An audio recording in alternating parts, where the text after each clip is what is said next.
It's my pleasure to be here to welcome you this evening to this year's Lewitt Lecture. This is our annual Lewitt program.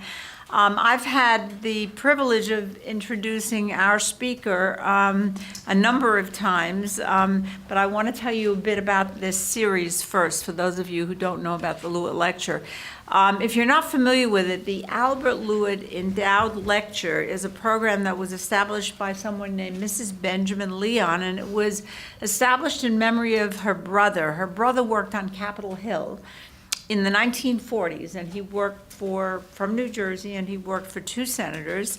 And she established the lectureship to share her brother's, and I say this underlining it given the era that we're living in, her brother's excitement about politics with a broader audience. And that lesson stuck with at least one member of the family, Lewitt's niece, Nancy Herman, who has been an avid observer for many years of politics and a good friend of Eagleton. And she's not able to be here this evening, but she has previously loved to attend these sessions, and I hope she'll watch the filming. And that reminds me, I didn't say what I was supposed to say first. Danielle reminded me that we are filming, so that if you remain in the room, you have given us permission to film you. If that's a problem, leave now. And also, if anyone has neglected to turn off a cell phone, we'd really appreciate it if you take a second and do that right now.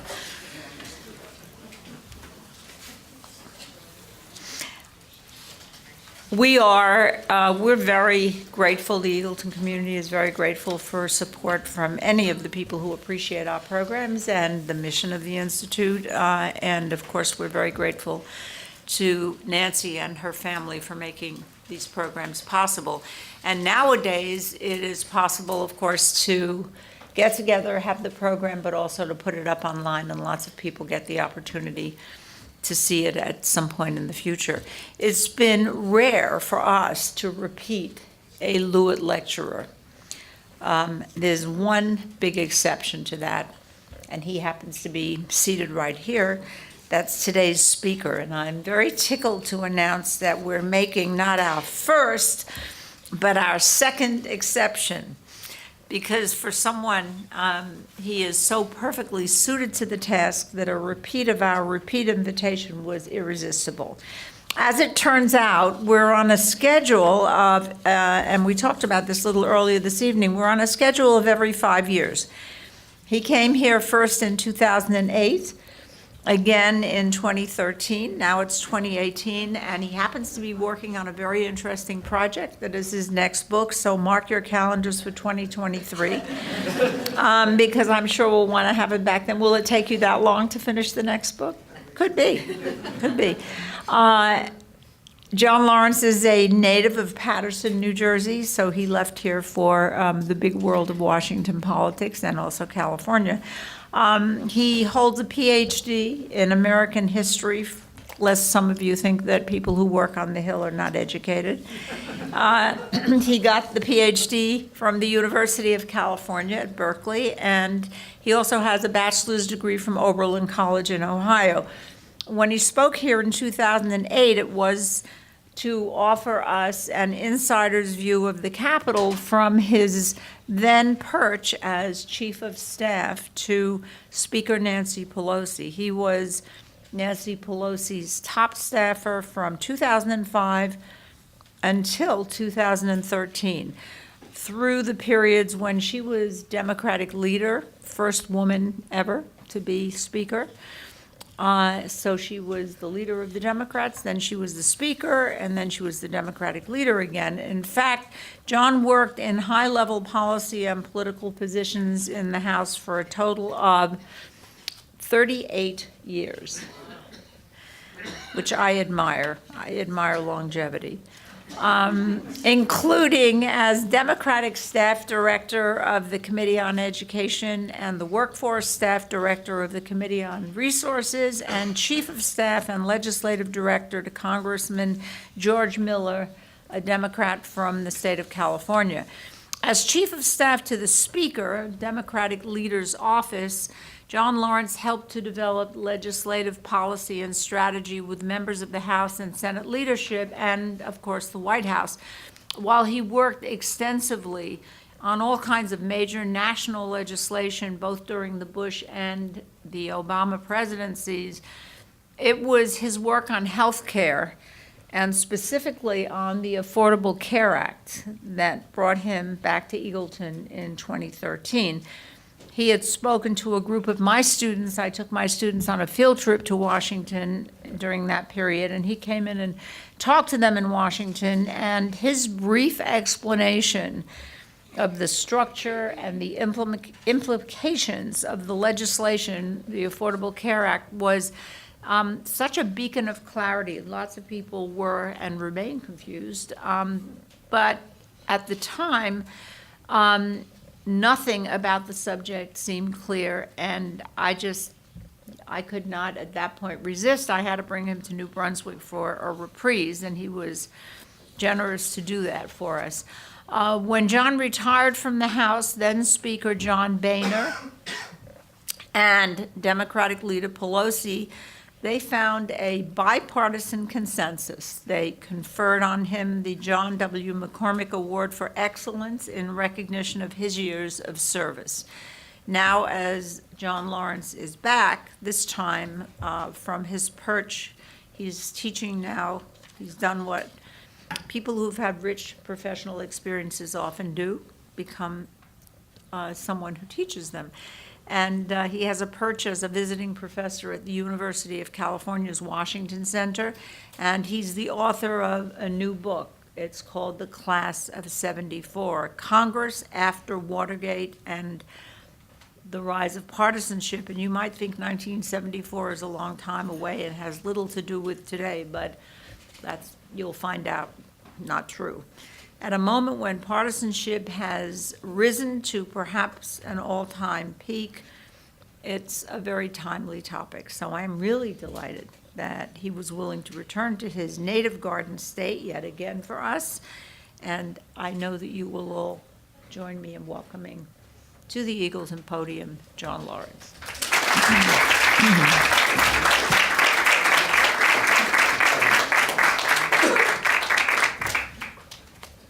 Thank you, Ruth and John, Danielle, others who have been helpful in putting together talk. And thank you to all of you for coming out. I really am delighted I'm always delighted to come back to New Jersey. I continue to do some work in my hometown in Paterson, in the development of a national park around the Great Falls that I played something of a role in passing through the Congress, and it's always nice to be back here, and I guess doing this third time the Lewitt election. Do I start coming up for tenure soon, or is that an option? No. It's passé. Yeah, okay. It's passé. Tenure. Everybody's just a carpetbagger. So let me talk to you a little bit about what this book is about and why I think it's relevant, and I'll then stop and give you a chance to do questions and answers, because that's usually where a lot of more interesting information takes place. But I want to start by just describing this political scene to you, and I think it'll sound like a pretty familiar scene. So we've had a presidential election. The election is controversial. The outcome of this election is controversial. There's rumors of meddling in the election, of attempting to tamper with computers, get into the other party's electoral information. There's long-time war going on that's sapping America's finances and dividing the country. The country is very discouraged, doesn't believe that the political system is responsive to topical events, to events where there's even broad public concern, and they want to see Congress legislating. There's a growing sense of scandal surrounding the presidency, but the president's party is continuing to rally to him and not supporting the idea of investigations and not using the Congress to conduct those inquiries. And in the late winter in western Pennsylvania, there's a special election for an open seat. It's a Republican seat. It's been a Republican seat for a very long time. The Democratic nominee is a Army veteran, not a typical Democratic nominee, holds positions that do not sync with some of the national Democratic positions on key issues. And to everyone's surprise, this Democratic Army veteran wins this Republican seat. And all of a sudden, everybody says, oh, there may be something building here in terms of the off-year election. So that all sounds pretty similar, pretty familiar, right? But except I'm talking about 1974. I'm not talking about 2018. And the guy in Western Pennsylvania is a guy named Jack Murtha, not Connor Lamb in Pennsylvania 18. So the question here is, that all sounds familiar, but actually there's a lot that's very different. So what can looking back at the class of 74 tell us about not only what is happening, but how we got to where we are in this current political environment? So let me paint a little bit of a picture about 1974 and about this class that Norman Ornstein, who's a very distinguished political scientist at the American Enterprise Institute, has called the most consequential congressional class of the 20th century. And yet, if you go back and you read history to the extent to which people are writing history about Congress and focusing on Congress, there's very, very little that's said about this group of people. You know some of them. Some of them are New Jersey people like Andy McGuire and Helen Miner and Jim Florio were members of the class of 1974. They are running in an environment where Congress is stuck. It is dominated by a very archaic system, a system characterized as the committee system. The power is concentrated in committee chairmen who are selected not on the basis of their expertise, not on the basis of their popularity, selected solely on the basis of how long they have served on that committee. And that seniority system actually was a congressional reform. It was instituted in 1910 as an alternative to the all-powerful speaker simply naming his friends as chairman and using that designation as a way of disciplining the membership. They came up with this idea for the seniority system. The problem with the seniority system, of course, was that if it rewarded you based upon how long you served, then almost by definition, the people who were most likely to serve the longest were the people who didn't have any opposition. And the people who didn't have any opposition tended to be Southern Democratic conservatives. Now, why do I say Democratic? Okay, it's not because I'm a Democrat, and it's not because I'm trying to be partisan. It's that the Democratic Party controlled the House of Representatives from 1932 to 1994, with only 4 years in Republican control. So 58 out of 62 years, the Democratic Party was in control of the Congress. But the asterisk on that is that it wasn't the Democratic Party that you think of as the contemporary Democratic Party. That Democratic Party held control because it had a virtual lock on 3/4 or more of the seats in the South and in the border states, where the Republican Party effectively had been non-existent since the Reconstruction ended in 1877. That begins to change with the Civil Rights Bill, with the infusion of black voters into the Democratic Party following the Voting Rights Act in 1965, with a lot of demographic change where factories are closing, white conservatives are moving down to the border states and to the South, air conditioning, the civil rights law makes it easier for companies that wouldn't have moved to the South to move. There's lots of moving pieces going around, but the South is beginning to change and beginning to become more of a two-party region. But the Democratic members hang on. And increasingly, these people who have the chairmanships are able to keep those chairmanships as long as they've got a pulse. And frankly, it didn't have to be a very good pulse. But as long as they had a pulse, they were the chairmanship because the seniority system was so sacrosanct. Increasingly, however, they are out of touch with a changing Democratic caucus. That caucus is changing starting in 1948 and then really accelerating about a decade later. A lot of World War II veterans, younger people coming in who are more progressive, more liberal, and want to see change, but there's no way to effectuate that change because the coalition of the old Southern Democrats and the Republican Party, most of the Republican Party, still is a pretty good moderate and liberal component of the Republican Party, but that coalition, the conservative coalition, really dominates the House of Representatives and seals up the possibility for these liberal, more progressive people either to move into senior positions or even to see their issues become the subject of committee hearings or legislation. It becomes so bad that by the mid-1960s, Joseph Clark, who's a senator from Pennsylvania, writes a book describing Congress as the sapless branch of government. He says it just doesn't function. And James McGregor Burns of Williams College writes a book called The Deadlock of Democracy. It just doesn't seem to be functioning anymore. There's a group of reformers beginning in the 1950s, starts with a group led by Jimmy Roosevelt from California called Roosevelt's Raiders, Eugene McCarthy from Minnesota, McCarthy's Marauders, and evolves in the early 1960s, in the mid-1960s, into something called the Democratic Study Group, a coalition of mostly progressive, but not exclusively progressive Democrats, and actually not only Democrats, who are trying to force reform out of this system. How closed was this system? Let's remember, as late as the late 1960s, most committee hearings are closed. You don't know what's going on in hearings. They're not open, with the exception of the Army McCarthy hearings in the early 50s, and one set of hearings in the 1950s by HUAC, the House Un-American Activities Committee, which were not authorized to be open. There is no television coverage. The press is not allowed in.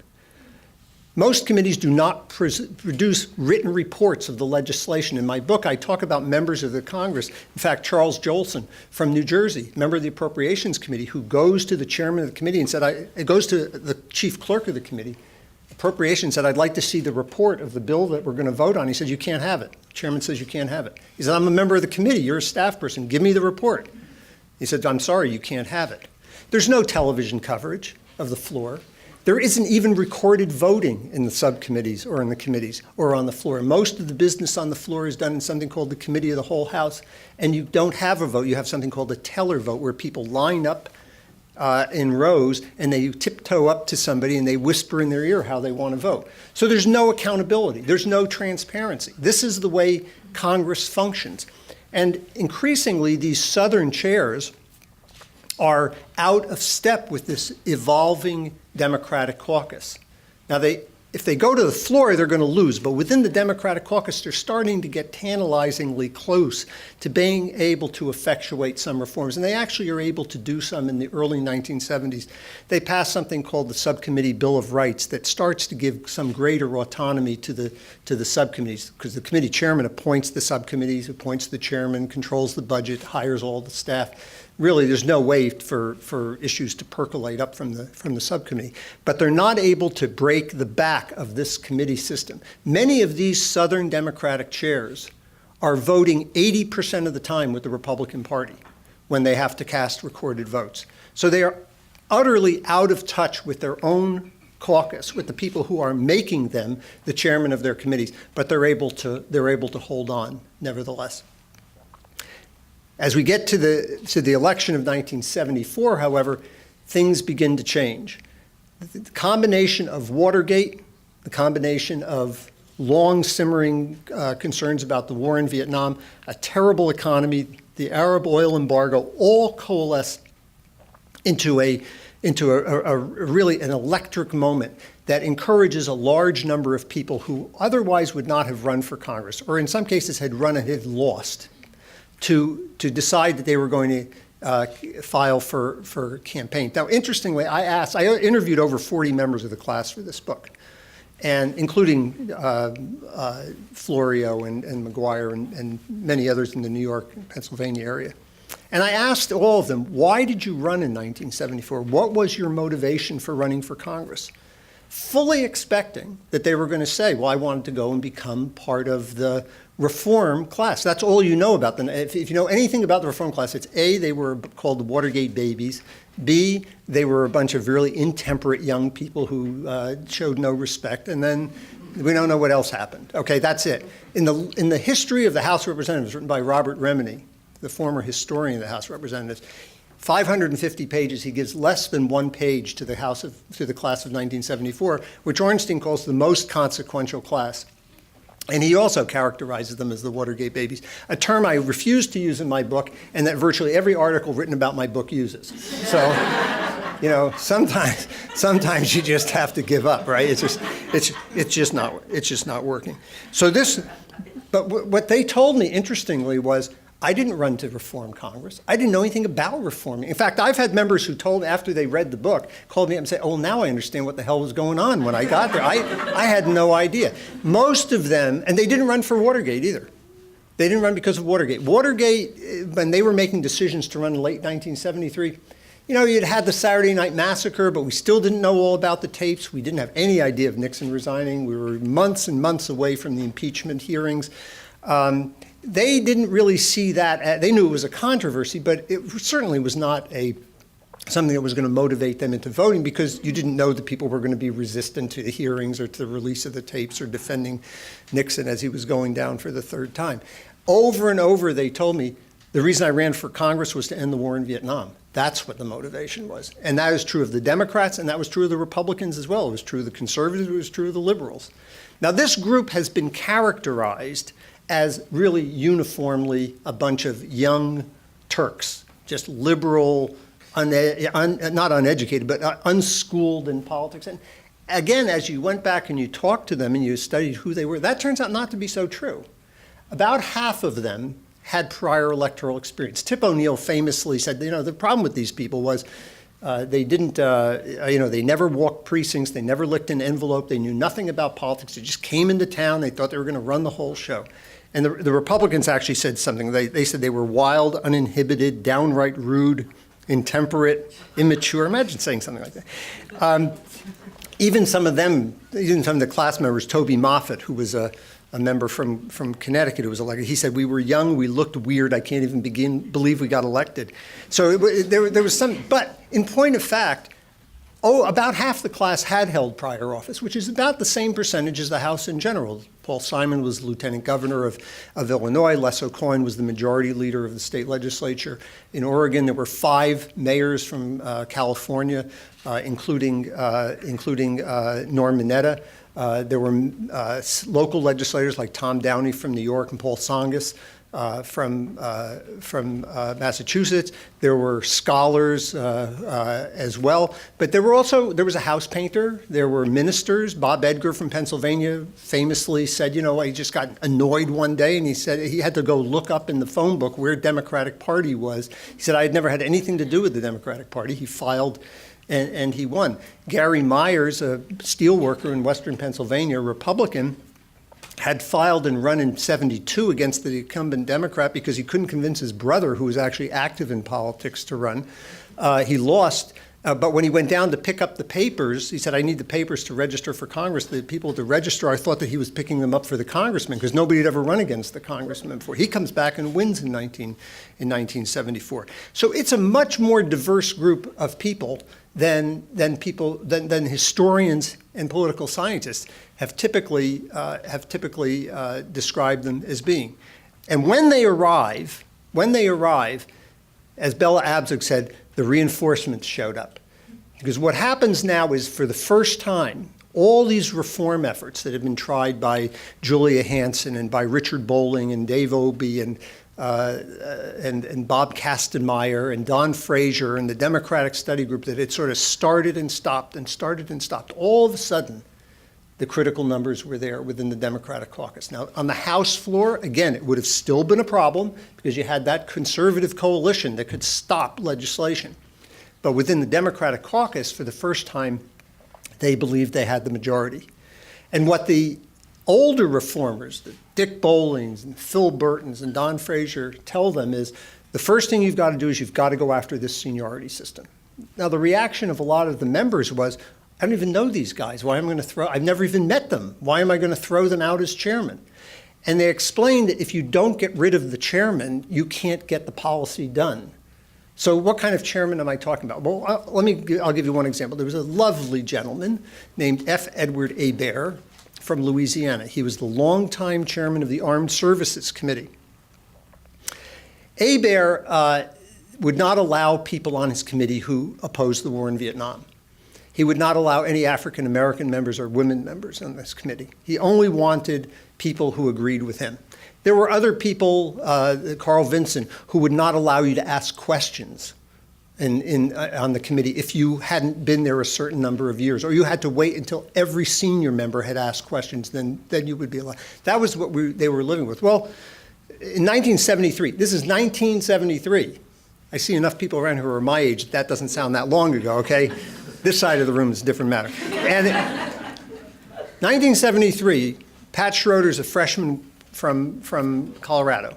Okay, she's a pilot, she's a Harvard lawyer, Harvard graduate lawyer. Ron Dellums, African-American from Berkeley, California. They decide they want to be on the Armed Services Committee. They oppose the war in Vietnam. They think that Dellums points out that 40% of the casualties in Vietnam are black soldiers. Maybe it's time to have one black soldier, one black member on the Armed Services Committee.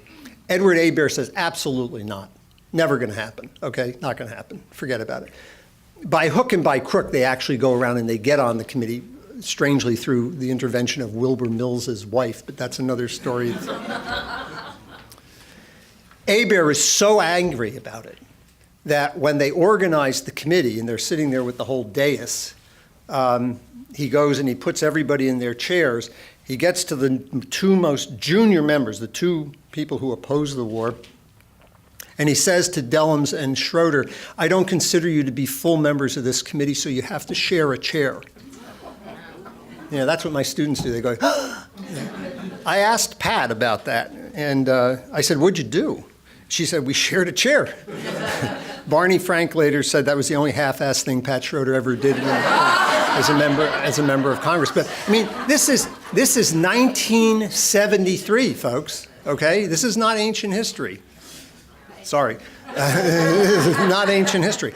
So this group comes in. They form the new members caucus, and the first thing they do is they invite the chairs to come in and explain to them why they should be elected chairman. Now, the chairman, they couldn't even understand what you were asking them to do. First of all, they said, you're not even members of Congress yet. This is December of 1974. They're not sworn in until January 3rd. I said, why would I come and talk to you? And so the freshmen say, because we're not going to vote for you if you don't come and talk to us. So they, of course, came. And Edward Hebert shows up, puts his hands on the table, and he said, okay, boys and girls, let me tell you how this place really works. So he was out. And they voted him out, and they voted Wright Patman out as the Financial Services Banking Committee chairman. They voted Bob Pogue out as the Agriculture chairman. Interestingly, and contrary again to historical lore, they did not vote out every conservative, and they did not vote out every Southerner. They voted out people not so much because they disagreed with them, but because they were autocratic in the way they ran the committee, or in Patman's case, because he really was so old and so enfeebled that the staff was running the committee for him, which didn't strike me as such a bad idea, but knowing some of the chairmen, but the members didn't like that idea. So they were, but the important thing to remember about this is that by voting them out, and incidentally, the people they put in were not necessarily, I mean, Henry Royce replaced Wright Patman. He was a liberal Democrat. But the person who replaced Hebert was still a pro-Pentagon conservative, but from Illinois. So it's not that you were doing an ideological change. You were putting in people who now understood that the power of the chair flowed from the caucus, not simply from your durability based on the seniority system. And that message was conveyed to every other chairman as well. And in fact, between 1974 and 1976, 6 additional chairs retire. And 2 others are out because they were removed or they quit for scandal purposes. So by the time you start the beginning of the following Congress in January of 1977, just 2 years after this revolt occurs, over half the chairmen are new. And every one of them has gotten the message that it's time to play the game differently, to be responsive. The changes, however, were not just that cosmetic. There was very substantive change as well that these reformers insisted upon. They gave much greater autonomy to the subcommittees. So I had mentioned that previously the chairman would simply pack the subcommittees with whomever they wanted. Now the system was changed and everybody got to pick a subcommittee. You got to pick, if you were a senior member, you could pick one, but you couldn't pick all your subcommittees. You couldn't have all the senior members fill up all of the subcommittees. You couldn't chair many subcommittees. There were some people who chaired a full committee and then chaired 4 subcommittees on different committees. because seniority governed all those appointments. They said, no, you can only chair one subcommittee. And by doing this, this alternative mechanism for assigning people and by limiting subcommittee chairmanships, suddenly people who were newer, people who brought in fresher ideas, people who were not as easily intimidated by the chairs, found themselves dominating subcommittees and as subcommittee chairman. And issues that had been choked off and been held at the full committee level for years and years while this resentment built up, all of a sudden were the subject of hearings and the subject of legislation. For example, in the Energy Committee, the subcommittee on energy, on the Commerce Committee, the subcommittee on energy went from being totally dominated by the oil and gas industry to being filled with these young reformers, people like Andy McGuire, Toby Moffett, Henry Waxman, and they started pushing for domestic oil, alternative energy production, for clean air, for a whole series of issues, notwithstanding the fact that their own subcommittee chairman, John Dingell, opposed them. And they would beat Dingell both in the committee and subcommittee and in the committee. So it really had the effect of empowering the younger members and the more progressive members of the caucus, because you could now raise issues and move them along. Now, of course, a bill might pass the subcommittee. It still had to go to the full committee. But of course, by the time it got to the full committee, the chairman was thinking, now, do I really want to squelch that bill? Because it got out of the subcommittee, and these are the guys who are going to run around and tell their friends to knock me off as chairman if I look like I'm squelching it. Plus all the people on the committee who are on other subcommittees are thinking, well, if he kills that bill, he's going to kill my bill too. So bills started moving along, whether it was on consumer protection or environmental policy or special education or graduate school services or environment or water quality, really issues that had not been able to find their way to the general debate or to the floor, now become the basic legislative program for the House. Now, having said that, the group is not nearly as successful on legislation as they were on reform, and that becomes a subject of some controversy and particularly tension between the freshmen and the leadership. The speaker at this time is Carl Albert. He's a more moderate guy from Oklahoma. The next in line is Tip O'Neill, who is not by any means a liberal light at this stage of his career. He wasn't Tip O'Neill yet, but he was smart enough to see these changes coming, and he was advocating reforms that he knew would endear him to the younger members of the caucus, such as reducing the number of people needed to require to qualify for a recorded vote on the floor, so that it would be easier for people to demand votes and get recorded votes, as opposed to simply a few years before, where you couldn't, in most cases, you couldn't even get a vote, and if you did, it was a secret vote. The class, however, discovers that once they start moving into these areas of legislation, the unanimity that they enjoyed as freshman reformers does not reflected quite as well on legislative policy. All of the other considerations, their constituency pressures, their interest groups in their districts, the geographic considerations start coming into play, and they begin to fragment more. And by the second session of the Congress, there is a very discernible frustration that starts building that they're not more successful, or even when they are successful, they face vetoes from President Ford, and then they're unable to override the vetoes. Because obviously you can pass a bill in the House with 250 or 260 votes, but you need 292 votes to overturn a veto. And when it got to a veto, you would have that old conservative coalition show up, they would sustain the veto, and the Democratic reformers would be very, very agitated about that. So nevertheless, this group tends to be successful in these legislative efforts. They were also very successful electorally. There was widespread prediction that they were going to lose anywhere between 25 and 30 seats in 1976 because this special circumstances that allowed them to have this massive victory, picking up 49 seats, 76 new Democrats in 1974, couldn't possibly be replicated. In fact, they only lost 2 seats. Two of their members lost. They actually gained one seat overall. So they had tremendous durability, largely because they also proved to be extremely adept at technology. And they were told as soon as they got there, Phil Burton, it's a chapter of one of my books, in my book, says, before you can save the world, you have to save your seat. And so they're told from the first week they're there, go home, send newsletters, use the Frank, use Watt's lines, these free telephone lines. Wayne Hayes, who's the chairman of the House Administration Committee, tremendously increases their budget so they can afford more travel, more mailings. We get all these really cutting-edge technology like fax machines and other ways that people just stay constantly in touch with their constituents. They even develop, many of them who have these far-flung districts, develop mobile vans where they will drive through the district and they will hold office hours and do casework. They open up multiple offices in their district instead of one district office. So they really become politically and technologically savvy. These are people who came heavily out of grassroots politics. They understand how to use the press. They understand how to use the media. They're very comfortable. I think Tim Wirth says, you know, we're a television generation. We understand how to do framing and messaging and how to talk to the camera. And they prove that they really become the harbingers of what we think of as a modern campaign. So this all sounds pretty good, right? Congress is working, you know, it's modern, it's responsive.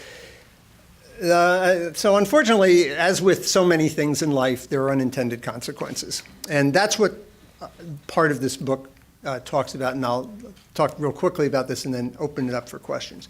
So as I mentioned, the whole idea of this more open Congress is to allow ideas to bubble up. Because there's a general assumption that the Democrats are always going to be in control, most of this is thought about in the context of, well, this is great, you know, we're all these young liberals, we're going to be able to force these issues to the fore. Now, in 1968, a guy named Kevin Phillips publishes a book, and he says, you know, I know we just got our clock cleaned in 1964, and, you know, we lost these massive numbers of seats, although Republicans actually gained them a lot back in 1966. But, you know, if you look at what's going on in the South, and you look at what's going on in the border states and the Sun Belt, you know, actually Republicans are on this trajectory where we could actually contest for the leadership, for the majority in Congress in just a few years, maybe if we get by that reapportionment in 1980. Then the class of 74 comes along. The roof caves in on the Republicans. They lose 49 seats. It takes them 10 years to get back to where they were in 1974. They set back that whole recovery of the Republican Party.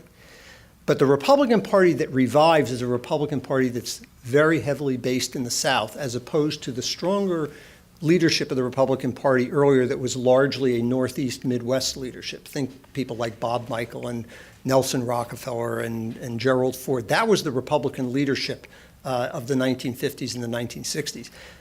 By the late 60s and certainly by the early 70s, there's a lot of agitation going on, particularly in the evangelical community in the South, of building a new Republican Party that is not as tied to some of the traditional interests and certainly not tied to the traditional leadership, one that aspires to the majority and that increasingly begins to believe that the only way we're going to accomplish that is by viewing the Democrats as an enemy rather than as a collaborator. Why? Because if we're simply going to agree with them, then, you know, one of us doesn't have to show up. And there was a mentality, if we're the permanent minority, then I'll take my 30% of the appropriations and I'll go home and I'll be happy. And I say, I did this. This younger group of Republicans said that's not true. That's the wrong way to go about this. We've got to distinguish ourselves from Democrats. We've got to show people we stand for something different. And they're very, very adept at using the reforms that have been implemented by the class of 74 to serve those purposes. So now all that opportunity to raise issues on the floor, to force recorded votes, to utilize the television coverage and the press coverage that's available in subcommittees and in full committees and on the floor, that's used extremely effectively by this group of Republicans. Think Newt Gingrich, he's certainly the most talented, the more far-sighted, the most strategic of them, but there's a group of them around him begin being elected as early as 76, but then really pick up in 78. 80 is the Reagan election. By 1982, half of the class of 1974 is gone. They've lost their seats. Because of the reforms, the ones who are left, all but 3 of them, there are 42 left, all but 3 of them are either subcommittee chairmen or members of exclusive committees, meaning Ways and Means, Appropriations, Rules, and Commerce. So they've moved up, but the numbers have shrunk. And then, because those numbers have shrunk, the arguments of this more aggressive, more combative, more aspirational conservative revival starts to make sense. That's turned more against the Republicans in some ways than it is against the Democrats. They're very, very critical of their own Republican leadership for not framing the issues in as diametrically opposed terms. And they are very effective at using the reforms to force repeated votes on these wedge issues that now can be used against Democrats in the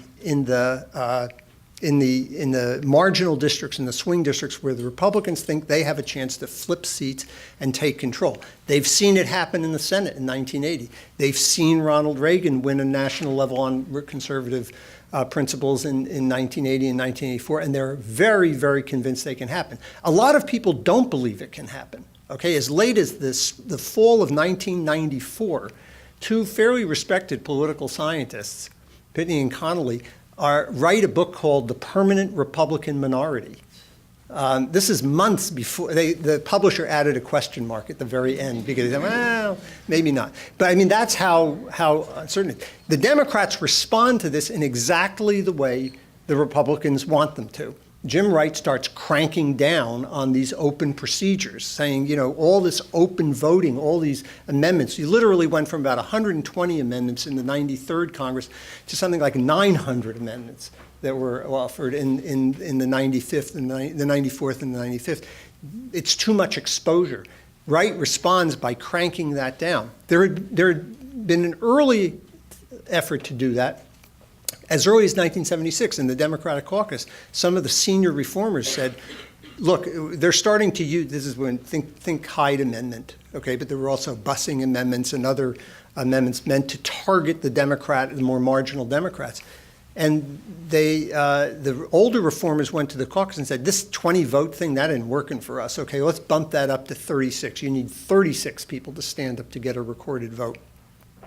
And it was actually my old boss, George Miller, who incidentally forgot he had done this when I talked to him about it, stands up and says, you know what? Remember, this is 1976.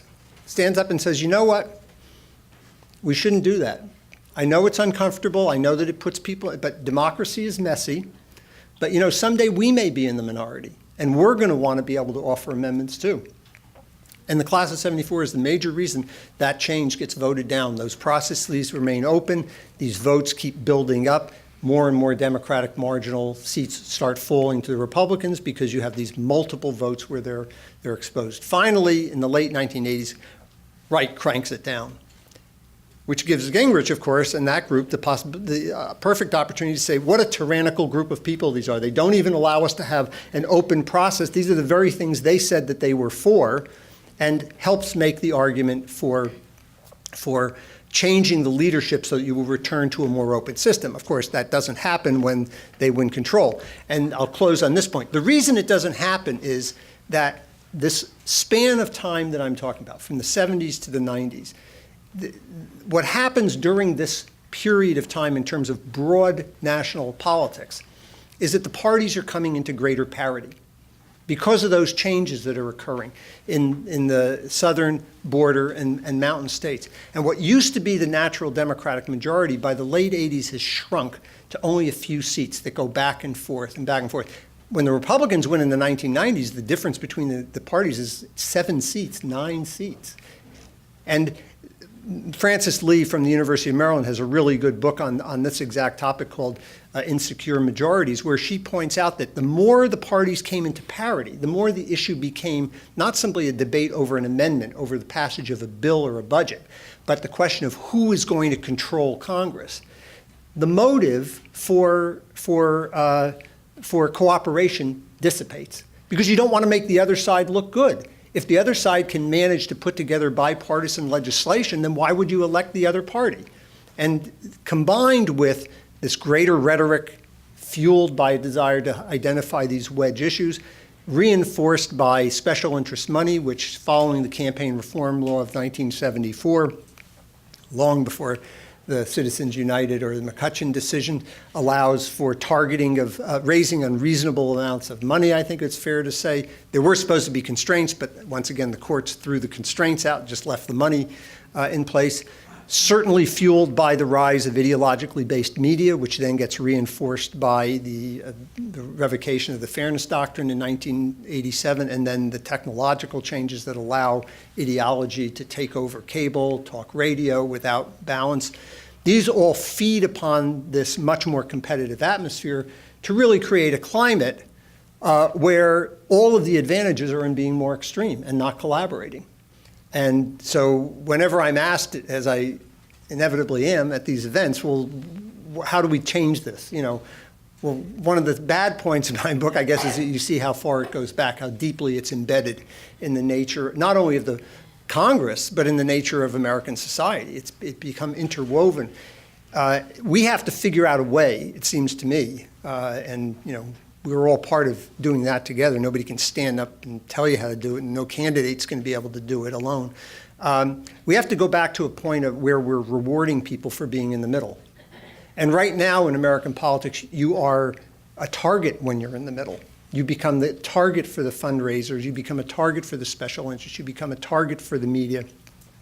And politicians are just like, I always say they're like puppies. I mean, they do things that they get rewarded for. They're not going to do things that they get punished for. And if you think by taking a courageous vote, you're going to get $800,000 or $1 million and a new candidate coming in against you, you're not going to do it. In Texas, they say the only thing in the middle of the road is a yellow line and a dead armadillo. And it's sort of the same way in politics at this point. You don't get any benefit by being there. The advantage is, and all the mechanics that support you, whether it's the primary system or the funding system or the media system, is to pull you into the more extreme groups and leave the center the place where good ideas go to die. So I guess there's not necessarily a happy ending to that in terms of the book, but I think what the book does is to try to explain how where this division comes from and how this class that came in and really did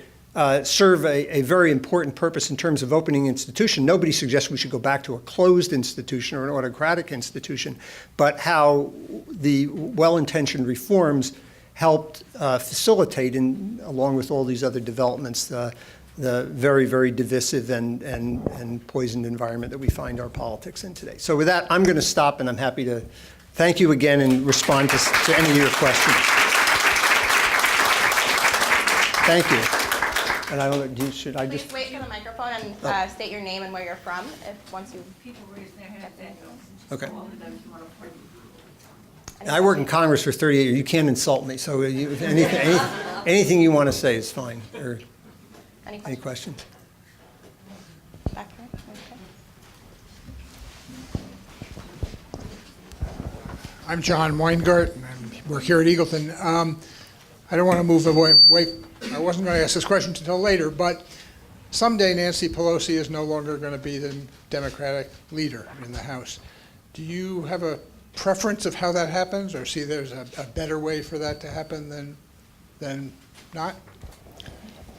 That's the first time I've ever been asked that question. No. Sure. My answer to that is that that'll happen when the Democratic caucus makes that decision. I mean, these are decisions that are, there's a whole chapter in my book about the leadership election in 1976.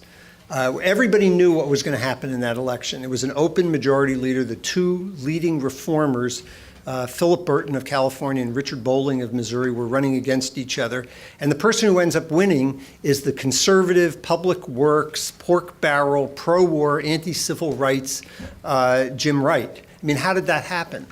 I mean, what happened? Well, it happened because when members decide who their leaders are, they decide it based on what's good for me, what's good for the caucus, mostly what's good for me, but what's good for the caucus. They're not thinking necessarily in terms of who's a national political leader. They don't think of the Speaker, the Senate Majority Leader, the Senate Democratic leader as being a national leader. It's an organizational role. And the reason Pelosi is as strong as she has been and remains as strong as she is because she serves the caucus extremely well. It's not just fundraising, although she is a phenomenal fundraiser. She raised more in 1 month than the Republican committee did in 3 months. That's certainly true. She also plays a key role in recruiting candidates. She has played a key role in putting women and minorities into key subcommittee spots so that they start moving up in seniority and chairing subcommittees. And she's filled out leadership ranks with appointments to make sure that there's diversity in the caucus. She's been very tough in terms of defending the House's prerogatives in negotiations with the White House and with the Senate. If you look at all the continuing resolutions that she's negotiated, she's knocked out all the Republican riders. The recent omnibus, the 2,300-page bill that nobody read, she was generally credited with getting virtually everything she wanted, major increases for domestic spending. So I think this, the question very often, you didn't ask it that way, John, and I appreciate it, is sort of the assumption is that Pelosi is a problem, and my answer to that is, well, stop repeating the Republican talking points. I mean, the reason she's a problem is because she's effective. And the notion that if you just got rid of Pelosi, we would, then the Democrats would be home free. I guarantee you the next person they will find something. And the reason I say that, remember big fat Tip O'Neill, fat and out of control? That's what you do. I mean, you can't characterize the entire opposition. So you pick the leader and you stigmatize them. We did it to Newt Gingrich. We did it to Dennis Hastert. They did it to Nancy Pelosi and to Jim Wright. They forced Jim Wright out, as a matter of fact, as Speaker. So I think, right now, I've been through these. I've been Chief of Staff in the good times. I've been Chief of Staff in the bad times. I can pretty well guarantee that what's going through her head right now is, how do we get to 218 votes? That's vastly more important to her than whether or not she's the Speaker. She's already been the Speaker. She's already made history. She passed the Affordable Care Act. She helped save the economy in 2000. I think she can go home saying, I did a pretty good job. She can't name her successor. Everybody says, well, why doesn't she have somebody who's, that's not how it works, okay? You don't name your successor. Somebody will arise. She actually did go out of her way to do that. I mean, she was promoting a guy, Chris Van Hollen, from Maryland, very diligently, waiving all sorts of rules about how long he could be chairman of the Budget Committee and naming him to be the chief negotiator, but he ran for the Senate. And then she was looking at Javier Becerra from California, and he became the Attorney General. This is one of the problems you have when you're in the minority. It's very hard to hang on to people. So I don't think that's going to be her decision. I don't think that's her consideration. I think the consideration is, let's see if we can win 218 seats, and then we'll see what the caucus wants to do. And it's a secret vote. You can't do anything to anybody. Either you win or you don't win. And then we'll see if that's what the Democratic caucus wants. So that's sort of my answer on that. Next question. Yeah. I'm going to attempt to stand, but I don't have a lot of table room here. Okay. Don't stand on my behalf. Okay. Yeah. Jeff Davis, Marlborough, New Jersey. We have, I think it was Newt Gingrich that implemented it, but there's now a term limit on committee chairs. Can you talk about that as an important step in making the Congress more effective, or maybe taking it in the other direction, or it didn't do anything? Mm-hmm. So the seniority system that I talked about still exists. I mean, for the Democratic Party, since 1974, since the '74 example, they have to be confirmed by the full Democratic caucus. There are certain subcommittee positions, particularly appropriations, which have to be approved, but most subcommittee positions don't. But the full committee chairs, you have to go out of your way not to continue to be a chairman in the Democratic Party. The Republicans, when they took over in '94, Gingrich had a freer hand. So he was able to do certain things which Democrats couldn't do because There was nobody in the Republican Party who had ever been chairman of anything. So you weren't taking away anything from anybody, right? So he actually got rid of 3 committees. He reduced committee staffs by a third, which is a very unwise thing to have done. And he reinstituted the Joe Cannon standard, which was the speaker names the chairs, and they instituted 3-term limits. The good side of that is that if you look at the Republican chairs, they tend to be a lot younger than the Democratic ranking members.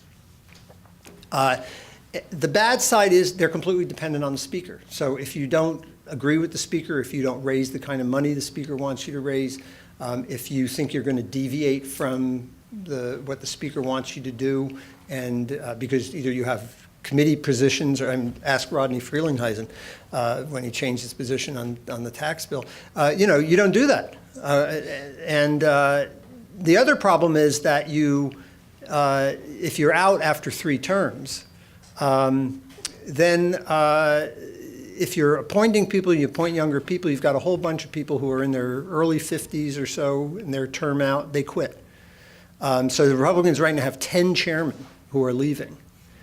Some of that may be because they don't like the way the year is shaping up. Some of it may be that they're young enough they can go out and make a lot more money.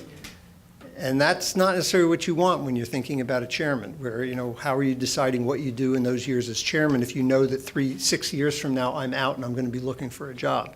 So I think there are good things and there are bad things to chairman, to limiting terms. Personally, I think a compelling argument can be made for a combination of the two, and that is retaining the seniority system subject to committee approval. And that's not just a threat. I mean, in 2009, John Dingell, who's certainly one of the most powerful people in the Congress, was defeated for chairman of the Commerce Committee by Henry Waxman of California, a member of the class of '74. So it's not an empty threat if you look like you're not in conformity with the caucus. But maybe think in terms of some kind of limitation, either an age limitation or a duration limitation, so that you facilitate some of that turnover. There's more turnover in the House than people think. I mean, there's 40, 50 new people come in. There's new subcommittee chairs and new subcommittee members all the time. But I think a reasonable case can be made that it's too static at the top.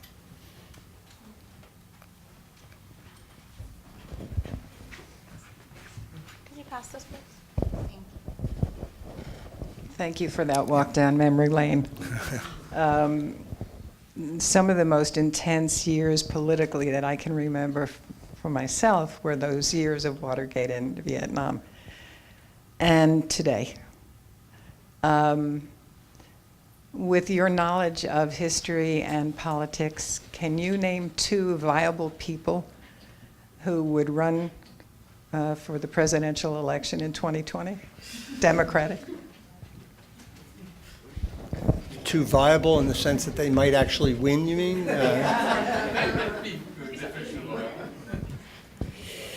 I'd rather not go out on that limb, not because I want to be proved wrong, but because I'm not that concerned about it right now. I have every confidence in the world that Democrats will have a nominee in 2020, and I think that'll happen as a result of circumstances that will evolve as we go through the 2018.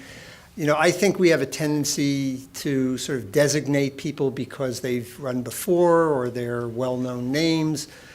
I think really the combination of Obama on the one hand and Trump on the other, sort of opens up the fact that some of the old criteria for what you need to run isn't necessarily the case.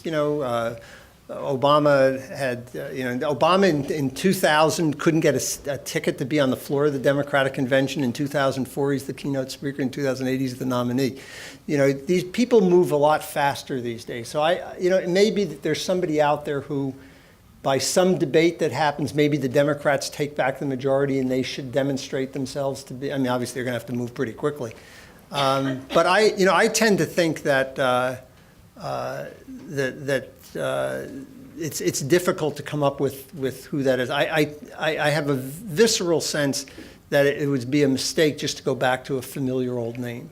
I think the country is ready to take a chance on somebody. My own criteria, I realize that doesn't necessarily work for anybody else in the room, when I think more in terms of a president than a congressional or a Senate candidate, because you can make mistakes at that level, and it doesn't really, you're one of 100, you're one of 435. President, you don't want to make a mistake. Let me think of an example I might cite. And so I want to see what people have actually done as opposed to just what they say. And I think that I want to have, my criteria would be, as opposed to an individual, I'd like to have somebody with serious political experience, somebody who knows how to work with a legislative body, because as we've seen, executive orders is not an effective way to run government. And government, believe it or not, is, I'm sure in this crowd I don't have to sell you on it, it is an art and it is a skill. And just because you were good at selling widgets or building apartment buildings doesn't mean you're going to be good at dealing with very crafty politicians. So I want to see what they've actually done. And that may argue for a governor, maybe somebody who's now in the legislative business who was a governor but has demonstrated skill. I'd be very hesitant to endorse anybody who has not served an elective office. I think that's a very bad business. Pardon? Oprah. I think she's taken herself out wisely.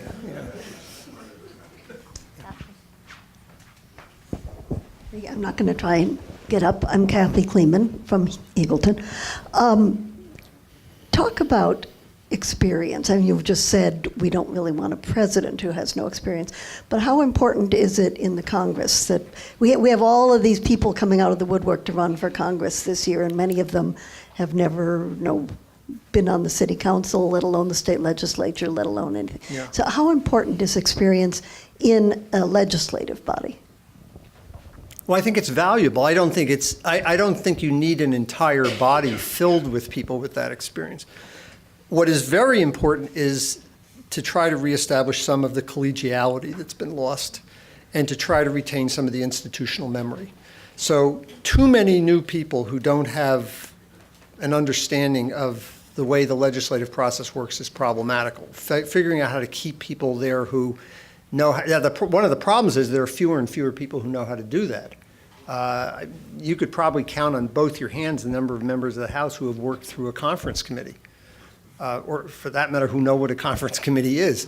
If you look at the level of legislating, just the absence of regular order, the relatively few number of bills that go through committee, let alone percolate up from subcommittee, because this narrow margins and the hyper-partisanship requires that the leadership fashion a bill that can maximize the majority party to stay as closely together as it can. I mean, you just lost all of that, and you've also lost a lot of the experiences of having relationships with people who are not, entirely in agreement with you. A lot of that used to take place in the committees. I mean, when you sit next to somebody for 15 years or so, you find ways to work together. You have a common purpose. You want to pass a bill. So and I used to do this all the time. I was very close to, Ruth mentioned I got this award from Boehner and Pelosi when I retired. And one of the reasons I think Boehner agreed to do it is I had worked with him for years when he was the education chairman and I was the Democratic staff director. And, we'd go into the back room and we'd say, okay, we're going to do this bill. Now, what can you do? And my guy would say, well, here's what I can do. Can you do that? You go back and forth. And then you go out and you kick the hell out of each other in front of the cameras. But you knew what the deal was. Well, you don't have that anymore. I mean, you don't have that kind of back and forth and trust. You don't have people going to the gym and fraternize. You don't have people going on trips. Everybody's rushing back to the district. Families don't live in D.C. anymore. So there's just less and less of that collegiality that you find. And in the book, I point out, I think it's Carol Hubbard, one of the most conservative people in the class of '74, also one of the people who went to jail, who said that sometimes I go to the floor and I just vote for an amendment because it was offered by a member of the class of '74 because we just had something. You don't find that now. I mean, it's very much, the role of the party's been diminished, both in terms of selecting candidates, in terms of funding candidates. People are, on their own. They very much feel on their own. And they're out, building their own organizations and their own sources of money. So you just lost a lot of that trust. That and that and the institutional knowledge of how the place functions. I will say this. I think one of the important distinctions between the class of 74, this group of reformers, and for example, I'm asked this a lot, so I'm anticipating the question, or at least I'm answering it. Between that group of reformers, that wave election, and for example, the wave election of 94, or the wave election of 2010, contrary to the way in which the class 74 was, they were not disrespectful of the institution. They were liberals. They needed the institution. They needed government to have credibility because they were proactive legislators. Their challenge to the traditional leadership system was interpreted by the traditional leaders as disrespectful. And there was some were intemperate, but by and large, it was because you weren't prepared to defer to them as much. That's very different from what we saw coming in 1994, where that next group viewed government itself as the problem and had no institutional interest in rehabilitating it in the public mind or proving that it could function, because the goal was not to have government function as an instrument. And that's, I think, one of the really divisive concepts here between the parties at this point. And it certainly distinguishes these two groups of reformers. Yeah. My name is David Cantos, and I'm from Nalapin. I grew up in a time when Emanuel Sellers was my congressman in an incredibly gerrymandered district. It's always gone on, but it seems that it's even worse today than it was in past times. Would you comment? So coincidentally, next week I'm doing a talk at PACE in New York, and Elizabeth Holtzman is going to be and Liz was defeated, of course, Seller, who was at that point the dean of the House, and she was not in the class 74, but I interviewed her for the book, and they asked her to be on the panel. So the question of gerrymandering. Well, of course, gerrymandering has greater consequences where there's hyperpartisanship. So controlling the districts means more when you're fighting for control and where the difference between 15 or 20 seats really determines control. And as Nancy Pelosi used to say in the House of Representatives, if we don't have 218 votes, we're just having a conversation. You got to let's cut to the chase. I think that is gerrymandering worse? I'm sure there's some political science here who could tell me whether it's worse or not. It's gotten a lot more precise. It's gotten a little more complicated because of the decisions that were made by Congress and the courts in the late 80s, the early 90s to move ahead with majority-minority districts, which took a lot of minority votes out of many of the districts and made it much easier to gerrymander the remaining districts to be Republican districts, frankly. And certainly that was made much easier by the outstanding job the Republicans did in the 2010 off-year election. I think it's going to be very important to see how the court decides the Wisconsin and the Maryland cases. If they make a determination that political gerrymandering is problematical, is unconstitutional, which they've never done before. They've based on the 14th Amendment, but they've never said just for political reasons you can't gerrymander. Then I think that would be an interesting development. The one point I would make is this: I think gerrymandering certainly is an issue. I don't know that it's the issue that a lot of people think if we just got rid of that, everything would be good for two reasons. Number one is I'm not sure you want every district to be so competitive. That makes people very hesitant to act. So I'm not sure that's the perfect, and that's what the court is wrestling, is this wasted vote concept of how many votes do you have to win by in order to have a competitive district but not have a district that's so weighted in one favor that the other party can't compete. But the other is, and certainly 1974 is a parallel in this respect.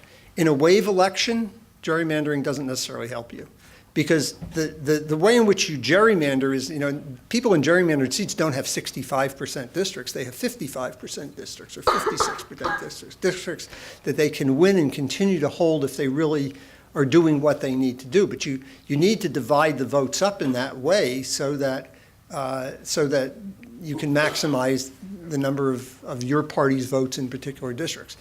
In a wave election, when 5 or 8 or 10% of your voters don't show up, those seats are gone.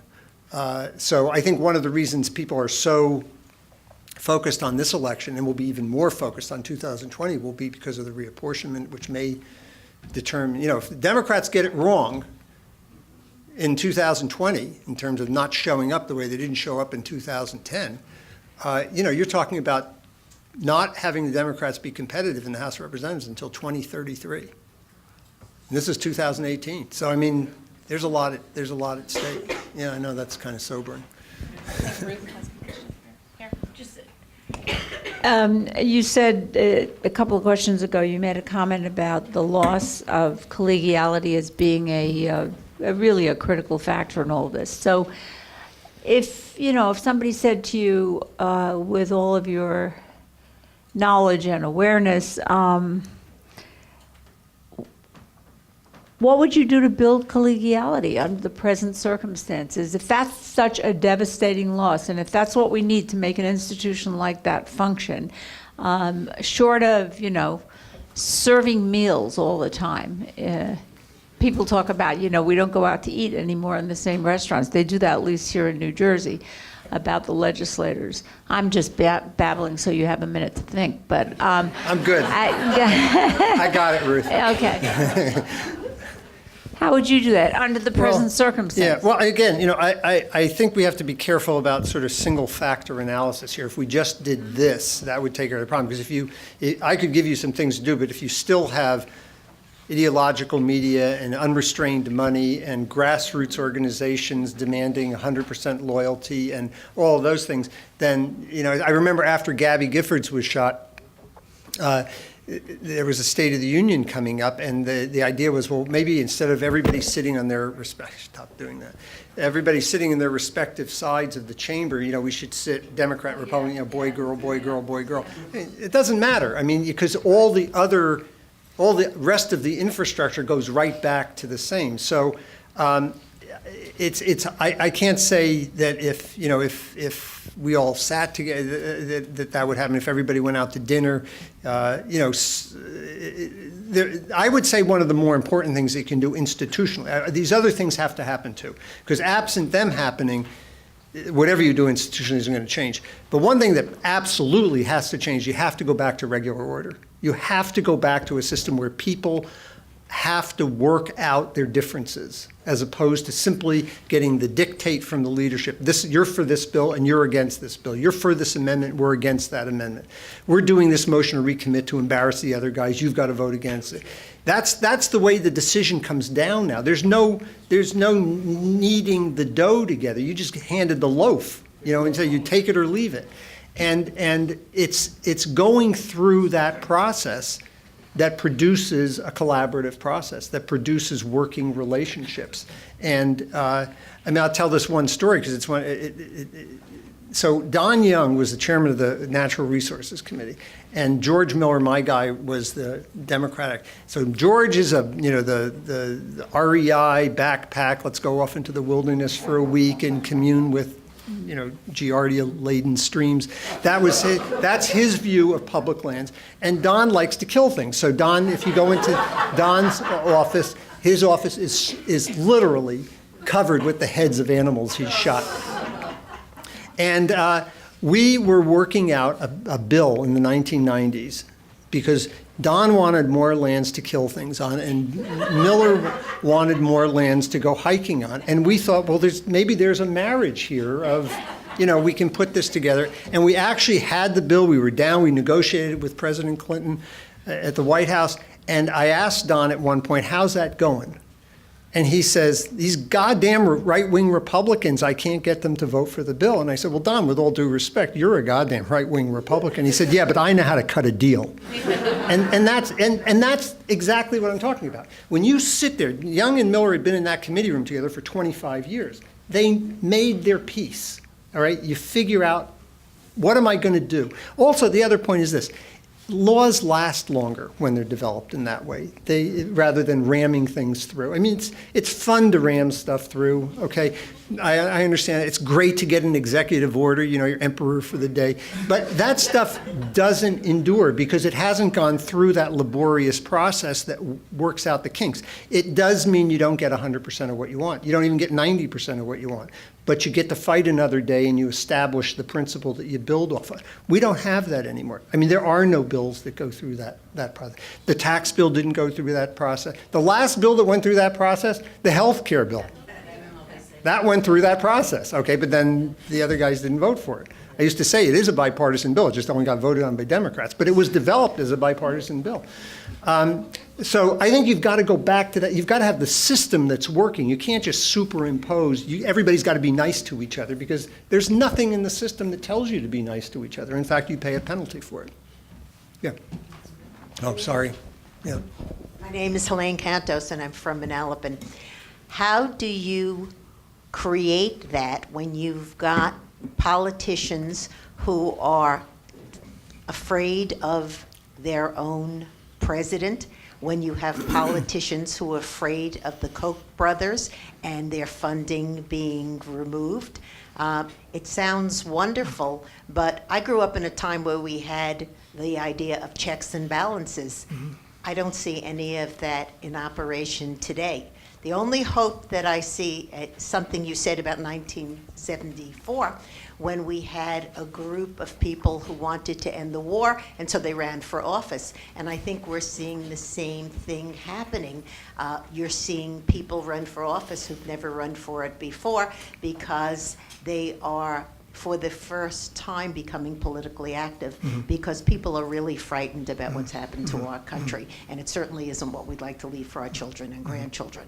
So I really think that the important thing is to get out the vote, and all of the young people who are sitting here, those of you who are old enough to vote, make sure you are out there, make sure that your parents are out there, make sure that your grandparents are out there.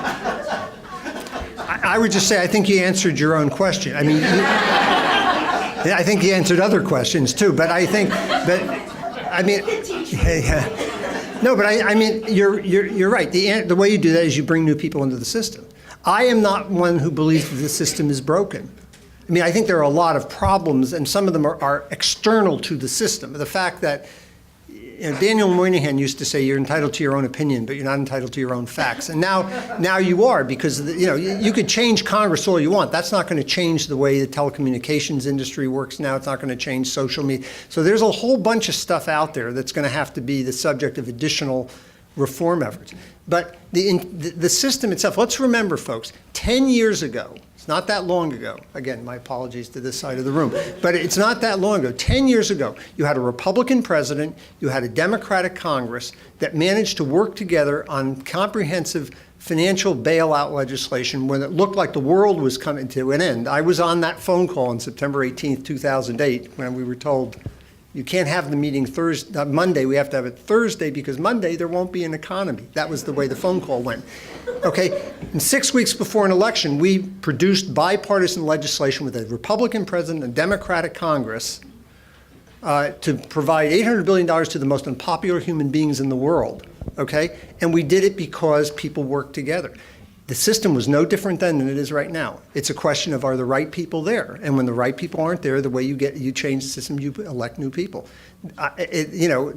We've got to have a conversation with America. You can't do that if you only have 38% of the people voting. You can't have that if 18% of the people are voting in primaries and a plurality of them can pick the nominees. Those things don't work, okay? You can't be surprised that democracy doesn't work when 90% of the voters opt out of primaries and then wonder in November, how the hell did we end up with this idiot as the nominee? So you've got to engage people. You do have to encourage people to jump onto a sinking ship. Why would I join this?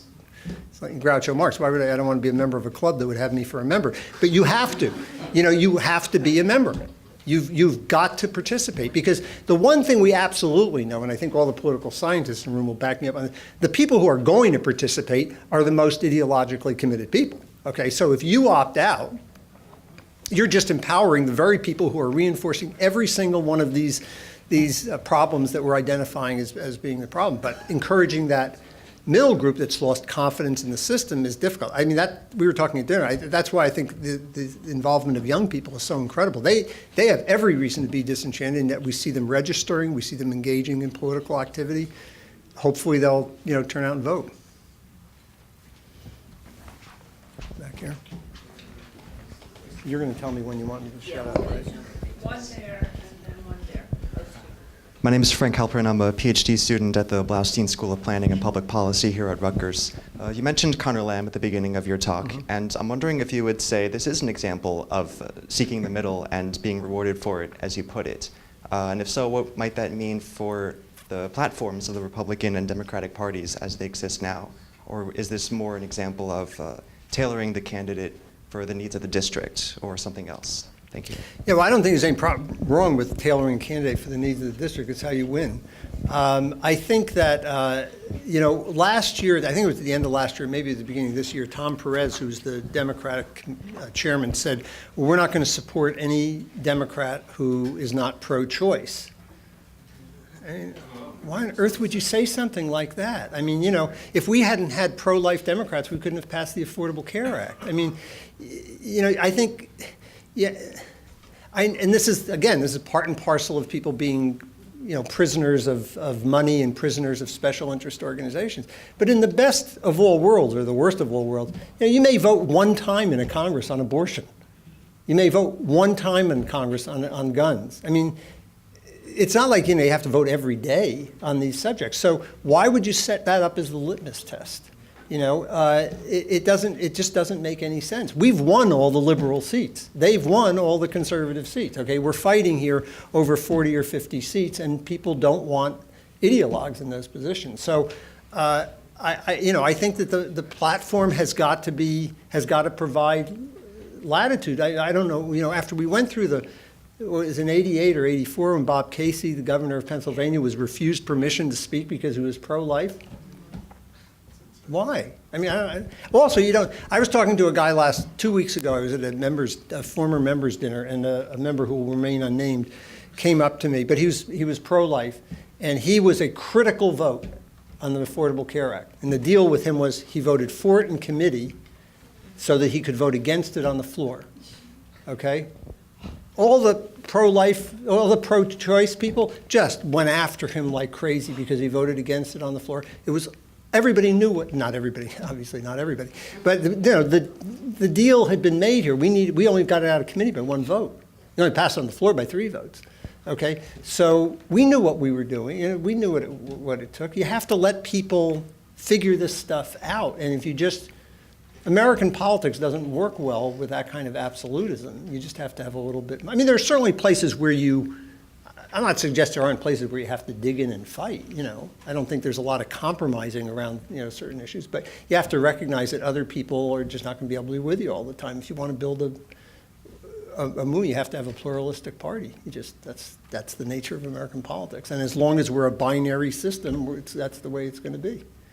And I think we're going to be a binary system. So there was one last question. Yeah. Hi, my name is Riley Link, and I'm from Oradell, New Jersey. I'm a student here, and I'm clearly one of those young people on this side of the room. So to end things on of course. So to end things on a somewhat, and I have voted in every election that I've been able, on a somewhat optimistic note, I guess. Do you, aside from clearly getting the vote out among young people is very important, but in Congress, do you see any strengths or rather beacons of hope or opportunities for growth in the current Congress or in the Congress that might be elected in 2018? What do you mean by growth? Or just if there's any strength or positive changes that you've seen in Congress over the past few decades, because clearly there's a lot of concerns, but I'm just wondering if there's... Well, I mean, I think... Maybe not growth, but like low-hanging fruit also. Well, I mean, two quick points. One is, I think that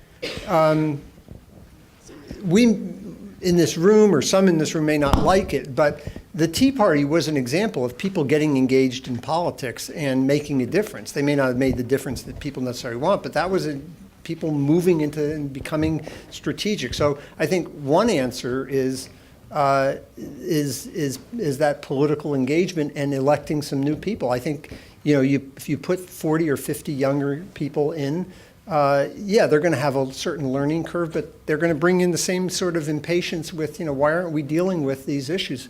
The other half of your question is, nothing succeeds like success. People are going to have to be successful at something, and then they'll feel that there's confidence. And certainly if you look at something like either gun reform, where there's 85% approval on bump stocks and on magazine and on background checks, or immigration or DACA, including incidentally over 75% of NRA members, or DACA, where there's 85% of the American people, do that so that people see the system working, and then move to a comprehensive bill or to a bigger bill. So I would say finding things that work. That's what we did. That was the whole strategy in 2006. We had something called the 6 for 06.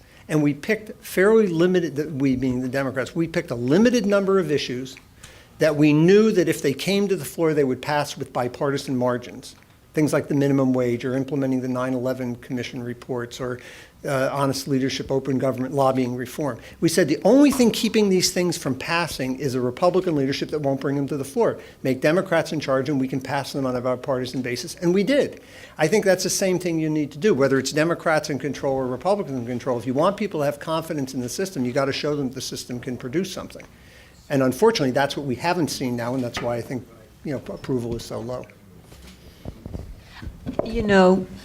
It strikes me when I listen to you, and particularly that example, well, actually this response, but also that example you just gave before about the pro-life Democrat voting so that you could get it out of committee because you could pick up the votes on the floor, even though that person didn't vote for it.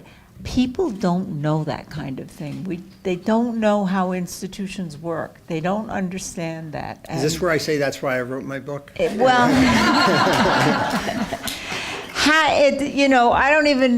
don't know how you'd answer it, and how you get that kind of lesson out, that kind of message. I mean, it is because people like you have to go around and teach it. People who know it have to go around and teach it, because I don't think it's understood at all. I think we all know that the state of civic education in this country is grim, and it is the subject that is most likely to be taught by somebody who is unqualified to teach it.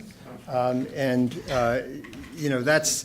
there was a poll that was done by Xavier University in 2013 where they, I remember a couple of features of it, but one was that 66% of the people polled could not name a single feature of what the federal government does. Really? And the other was they gave a citizenship test to new citizens and to regular old Americans, and so you can imagine what happened there. And so the new citizens did better by 30%. And then they went to the others and they said, how do you respond to that? And their answer was, well, that's not fair. They studied that.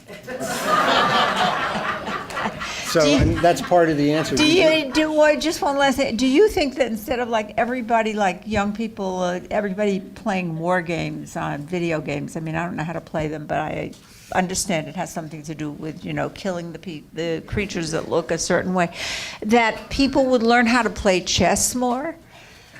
There's no evidence of that. Not unless you can kill people. Strategic play, strategic thinking. Should we teach more chess play? You've finally moved outside my realm of expertise. Mine too, actually, but it occurred to me at the moment. Okay, thanks everybody, and especially thank you. Thank you.